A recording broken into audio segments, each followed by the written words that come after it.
À toutes et à tous, bonjour et merci de nous suivre sur Coaching TV pour la revue de presse africaine. Démarrons avec les vagues de limogeage qui se poursuivent au Bénin. C'est Matin Libre qui nous dévoile cette information selon laquelle le ministre Olérien Agbenossi des Affaires étrangères est limogé. Une nouvelle qui a fait le tour du Bénin en début de semaine. Talon se sépare de 4 ministres en l'espace d'un mois. Y a-t-il un malaise au sein du gouvernement? S'interroge la fraternité. La vie continue, c'est la réponse servie par l'ex-ministre des Affaires étrangères Aurélien Agbenossi à l'annonce de son limogeage cette semaine. Joint par la rédaction du journal Le Matinal, l'intéressé Nani Demantini confirmait l'information. La Nouvelle Tribune, dans sa quête de la bonne information, a appris que les ambassadeurs et chefs de mission diplomatique du Bénin sont invités à prendre part à une conférence diplomatique qui sera présidée par le chef de l'État le 30 mai 2023 à 9 h à la présidence de la République. Pour rappel, il y a quelques semaines, certains ministres du gouvernement avaient été débarqués et remplacés contre toute attente. Nous osons croire que c'est toujours pour mieux servir les Béninois que ces changements sont en train d'être opérés. En attendant de connaître celui qui va remplacer Aurélien Agbenossi, on fait un détour à la Cour constitutionnelle du Bénin. Les noms des 7 sages de la prochaine mandature connue informe Gaskiani Info. Il s'agit de Dorothée Sosa, Dandi Yamou, Adjovi Mathieu, Aléa Gouda Bako, Michel Adjaka, Nicolas Assogba et Vincent Akako. À en croire Bénin Intelligent, pour question d'indépendance, aucun des membres actuels de la Cour constitutionnelle n'est reconduit au titre de la 7e mandature. C'est un bon casting selon ce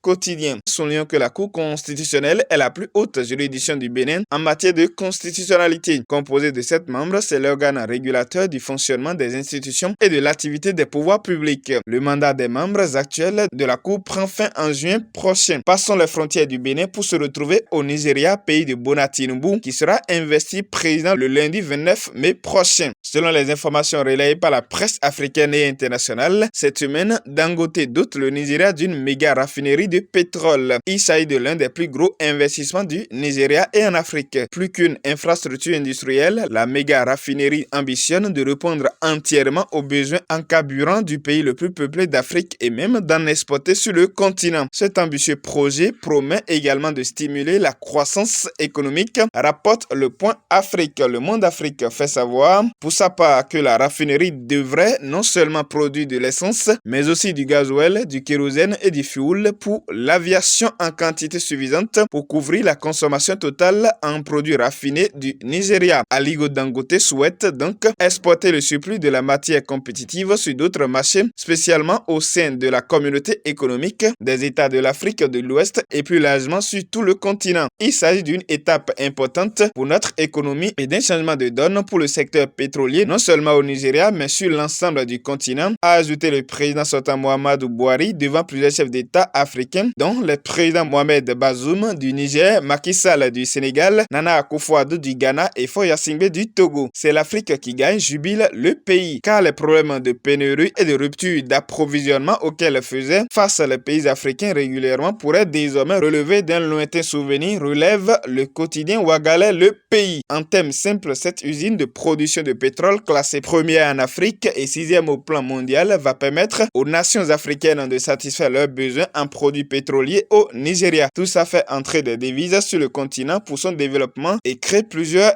emplois. Parlant de l'Afrique cette semaine, l'Union africaine SOUA a fêté ses 60 ans de création le mercredi passé. Une occasion pour les quotidiens de faire le bilan avec ce qui a marché et ce qui n'a pas marché et les perspectives pour l'avenir. L'OUA, l'Organisation de l'Unité africaine, l'ancêtre de l'Union africaine, voyait le jour à Addis Abeba en Éthiopie il y a 60 ans. Un moment marquant dans l'histoire de l'intégration africaine. Ce jour-là, 32 chefs d'État et de gouvernement parviennent enfin à se rassembler et à s'entendre autour d'un projet commun. Ils signent dans la nuit du 25 au 26 mai la charte de l'unité africaine, se souvient RFI. Cette organisation a résolu plusieurs conflits sur le continent africain et a conduit plusieurs pays à l'indépendance. Elle joue un rôle prépondérant dans l'intégration politique et socio-économique du continent. Mais malgré ses 60 ans, l'organisation continentale fait face à divers défis, mentionne Africa News, au nombre desquels la libre circulation des personnes et la mise en route effective de la zone de libre-échange continentale notamment. Aussi, son budget dépend essentiellement des partenaires extérieurs, ce qui ne favorise toujours pas son indépendance. Il va falloir encourager nos chefs d'État à travailler plus pour poursuivre cette noble mission des pères fondateurs tels que Houphouët-Boigny, Kwame Nkrumah, Sédar Senghor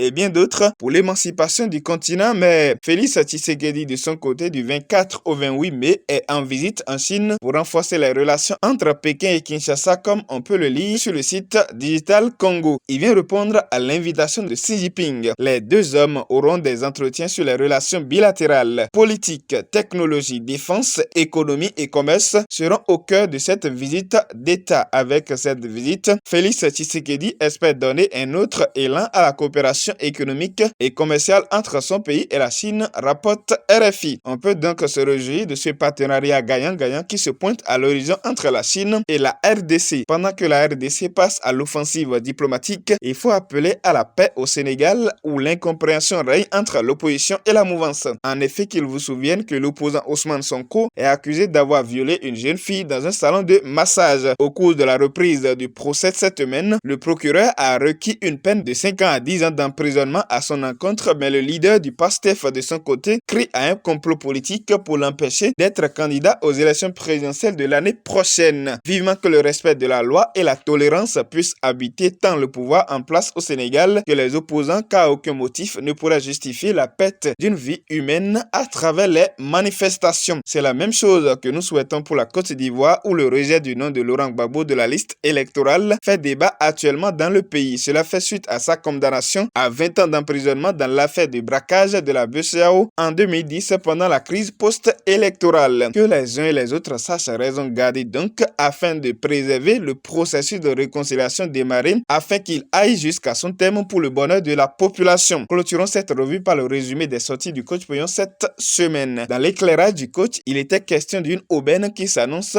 très bientôt pour chacun de nous. Il s'agit de la semaine mondiale du coaching intégral. Coach Pouillon, après avoir vaincu la maladie, la pauvreté et le chômage, grâce aux outils du coaching, décide de concert avec ses collaborateurs généreux de vous offrir gratuitement la connaissance utile pour sortir de tous les problèmes pendant toute une semaine, et ceci depuis le confort de votre maison. Il vous suffit juste de vous abonner à la page YouTube Coach Pouillon officiel et sur Facebook Coach Patrick Amon Pouillon pour être déménagé mentalement de tous les problèmes. Afrique, mon Afrique sera le premier thème abordé dans ce grand show en live du number one au plan mondial du coaching à partir de ce dimanche à 19h30 temps universel. Le jeudi, à l'ombre du coaching, nous a amené sur le chemin de la gratitude. À la lumière du développement, on comprend que l'ingratitude crée les problèmes. Le fait de ne pas reconnaître ce qu'il y a de bon dans les problèmes nous empêche de voir de grandes choses. Peut-on faire preuve de gratitude pendant les moments difficiles? Que gagne-t-on avec la gratitude? Réponse à retrouver sur Coach Pouillon officiel dans l'émission Le chemin de la gratitude. Ce sera tout pour cette semaine. Conception Jérôme Wenceslas Kakpo avec Guy L'Enfant depuis le studio Bernard Comlan Pouillon. D'ici là, portez-vous bien.